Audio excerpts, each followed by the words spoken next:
That is the sad part about this. It has taken me away from being present. If you want your YouTube to blow up, get a TikTok account. I was like, I don't think so. Don't tell me what to do. I don't want a TikTok.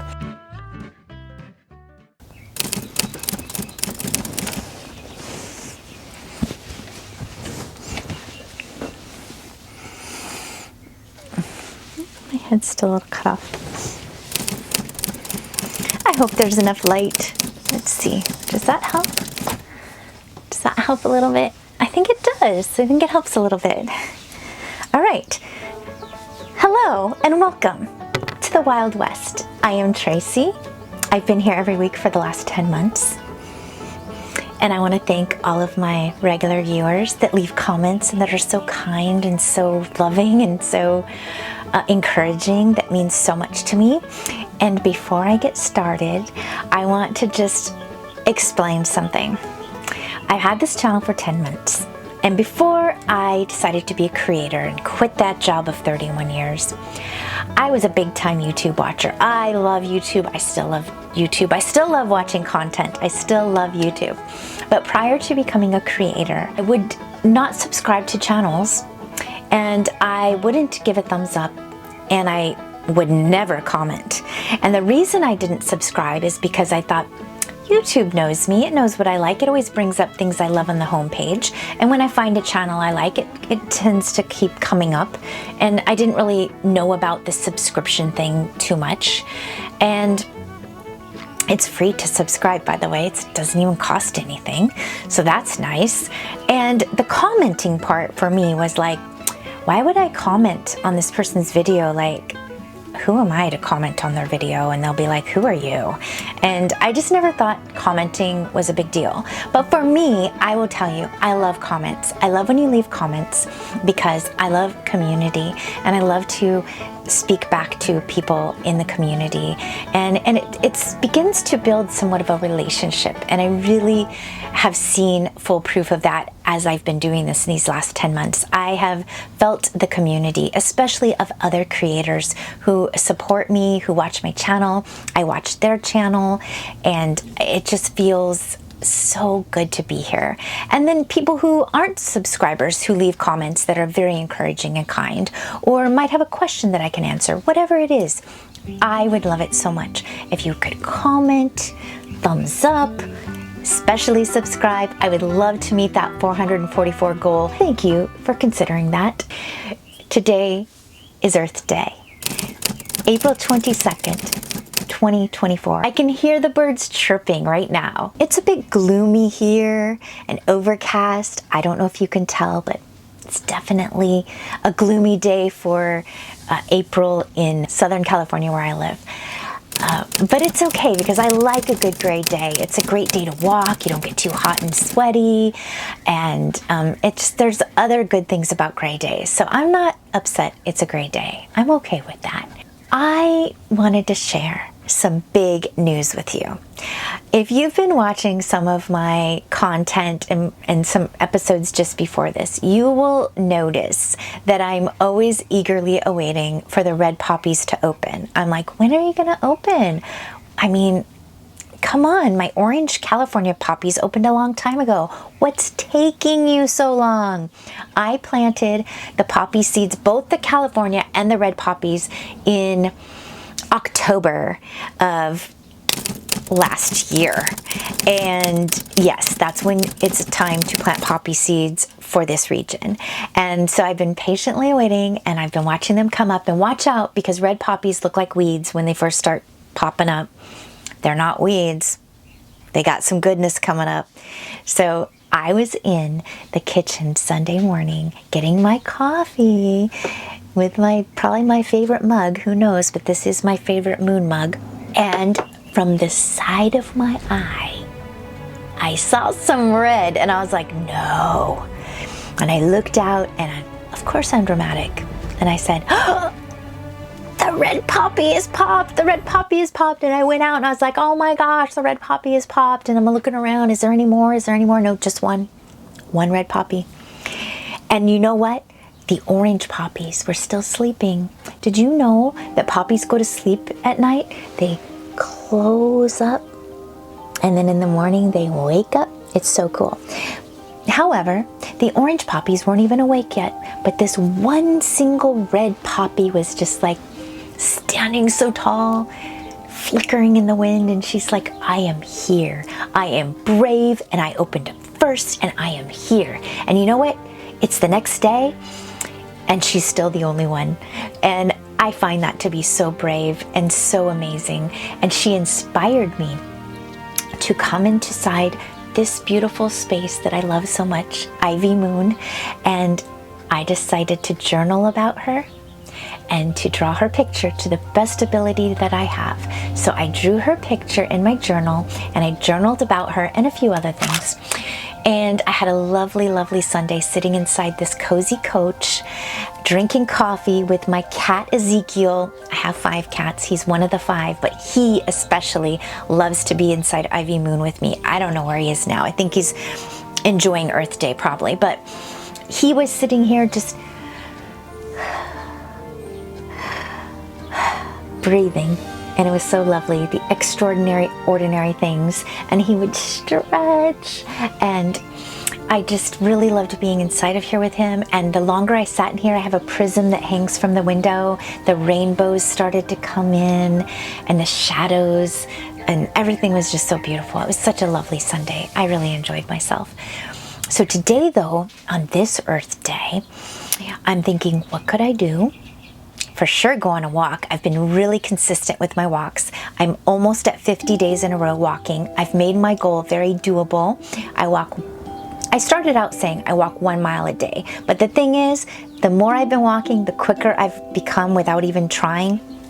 And so it used to take me just over 20 minutes to do 1 mile. Now it takes me less than 20 minutes to do a mile. So I walk just 20 minutes a day. That's my new way of thinking. I can just walk 20 minutes a day in this whole 24-hour day. I can give myself just 20 minutes to walk. And I'm going off course with this, but I have to talk about it. I want to talk to you about how good it's been for me. I have been going on these walks that I am starting to look forward to. So I've really been enjoying my walks. But what I've noticed even better than just looking forward to the walks is that my mental state of being, oh my gosh, it's better. They say that, and it's true. I feel better mentally. I am sleeping better. I get up earlier without even no alarm. I just get up like when the sun comes in, and I get my coffee, and then I look forward to my walk. I'm feeling better mentally, and I know that I'm improving physically because I'm getting quicker. And also I believe my resting heart rate has improved, which was one of my concerns, and one of the reasons I started walking is because my resting heart rate was feeling elevated, like it was in the 80s. And I don't think that's too terrible, but a few years ago it was. Just ignore the fact that my head's cut off. I'm more in the light, and I have to be in the light so you can see me, because if I'm not in the light, it's bad. My camera just cut me off because my memory card was full, and that is a lesson learned. I was talking about my heart rate, and it has improved since I've been walking. So another side benefit of that walk is the resting heart rate has gone down, which makes me feel better. So that is a muscle that we need to work on, that I need to work on and to strengthen, and I'm doing that. But let's talk about this Canon 70D that I've been filming on. This is my 2nd episode using this camera. What is so great about it? I want to tell you. I got some really, really, really good feedback on distractions, birds. Okay, it's okay. On using this camera. People were saying there's better depth, there's richness to it, so I'm going to keep using it. I am. It's challenging for sure, but I'm going to keep using it. Because if you don't keep trying, you won't get better. It's called practice. I'm going to practice. But some really unexpected, beautiful things have come out of this. I never realized that using this and going outside my comfort zone, just been using this for 10 months. It's so easy, right? Well, this phone has, I'm not going to say it's ruined things for me, but it is Okay, it has its benefits. We all know these things have their benefits. However, ever since I got this phone, I have set my camera down, just set it down on a shelf, and I just don't even use it, you know? And that is the sad part about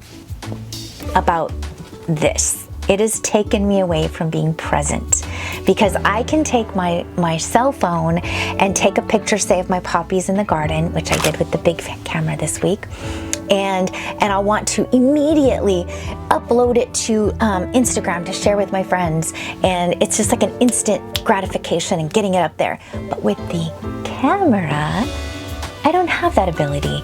I can be present in the moment while I'm taking pictures of beautiful things. Like, for instance, last week I went into the backyard, my very own backyard only. It's just my backyard. And I said, oh my gosh, my fern is looking so beautiful, and the little tiny little curly, they like curl at the top, you know? And I said, I want to take a picture of that. And I took a picture of the fern. What else did I take a picture of?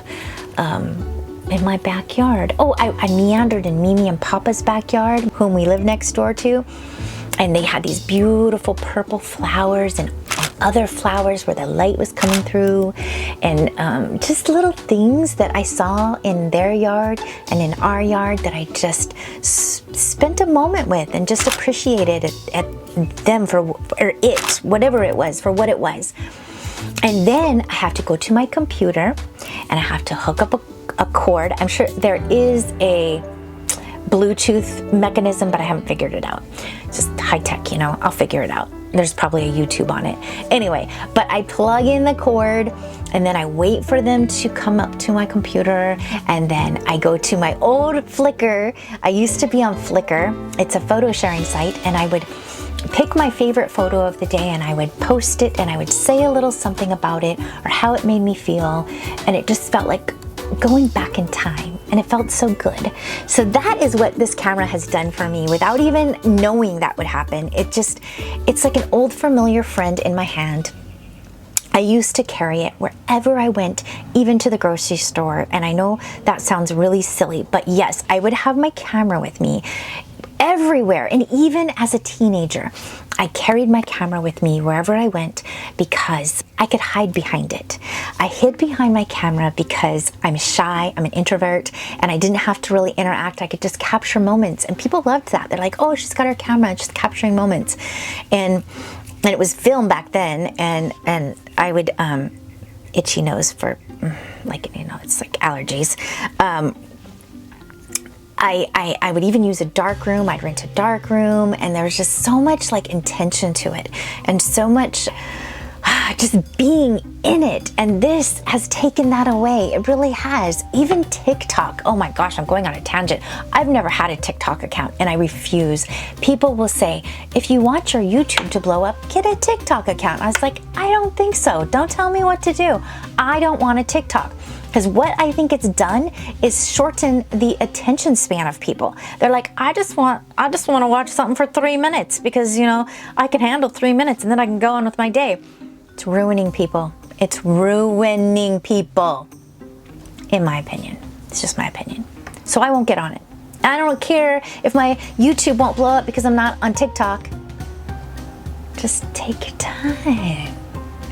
All good things happen in time. It takes time. So I'm trying to be patient here with learning to use the Canon. I'm improving as I've gone along. In these 10 months I've had a channel, I think and I hope that I have improved and learned things. I really do. And this is my next step on trying to make my channel better, is to use the big camera. And I might get a vlogging camera that's in between this and this, but for now I'm using what I have.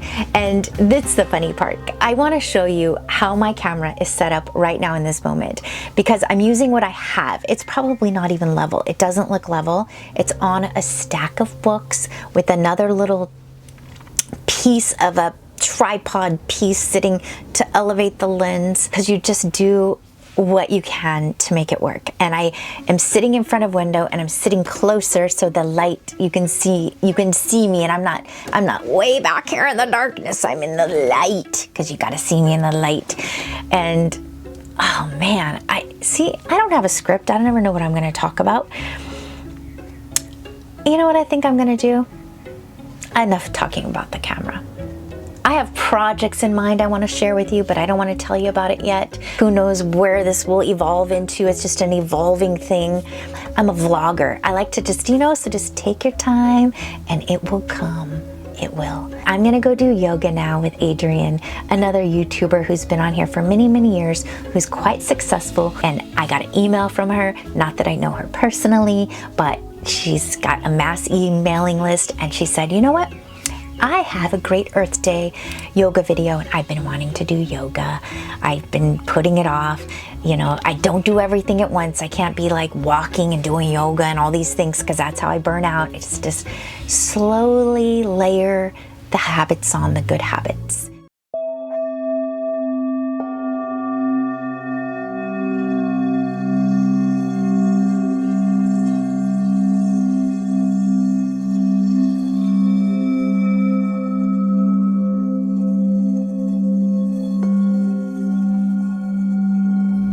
Until next time, peace, love, and keep going.